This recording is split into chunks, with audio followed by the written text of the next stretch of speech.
Hi hello welcome back to my channel. First of all ఎవరైతే మన video చూస్తున్నారో please మన ఛానల్ అయితే సబ్స్క్రైబ్ చేయండి, సపోర్ట్ చేయండి. అండ్ చాలామంది మన వీడియోస్ అయితే చూస్తున్నారు బట్ సబ్స్క్రైబ్ మాత్రం చేయట్లేదు. సో ప్లీజ్ సబ్స్క్రైబ్ చేసి మన ఛానల్ అయితే సపోర్ట్ చేయండి. ఇలాంటి మరెన్నో యూస్ఫుల్ ఇన్ఫర్మేషన్ అయితే మీకు అందిస్తుంటాను. సో కంటెంట్లోకి వెళ్తే ఫస్ట్ ఏంటంటే, రీసెంట్గా టీసీఎస్ హైదరాబాద్లో ఎవరైతే బెంచ్ పై ఉన్నారో ఆ ఎంప్లాయీస్ని అయితే ఫోర్స్ఫుల్గా టర్మినేట్ అయితే చేస్తుంది. వాళ్ళని సెల్ఫ్ రిజైన్ చేయమని చెప్పేసి వాళ్ళకి చెప్తుంది. సో మీ ఫ్రెండ్స్ ఎవరైనా హైదరాబాద్లో ఉన్న వాళ్ళు ఎవరైతే బెంచ్ పై ఉన్నారో సో వాళ్ళకైతే ఇన్ఫర్మేషన్ని పాస్ చేయండి.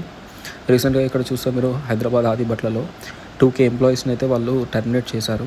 వాళ్ళకి సెల్ఫ్ రిజైన్ చేయమని చెప్పేసి వాళ్ళకైతే చెప్పారు. వాళ్ళని ఫోర్స్ఫుల్గా వాళ్ళతో రిజైన్ చేయించారు.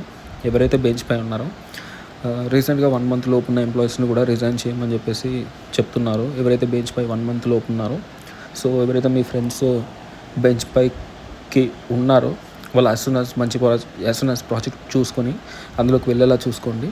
అండ్ ఎవరైతే రిజైన్ చేసి బెంచ్ పైకి వద్దాం అనుకుంటున్నారో, వేరే ప్రాజెక్ట్కి స్విచ్ అవుదాం అనుకుంటున్నారో సో వాళ్ళైతే కేర్ఫుల్గా ఆలోచించి డెసిజన్ తీసుకోండి. ఎందుకంటే సిచ్యువేషన్ అనేది ప్రజెంట్ ఇలా ఉంది. సో ఈ ఇన్ఫర్మేషన్ అయితే మీ ఫ్రెండ్స్కి షేర్ చేయండి. And thanks for watching.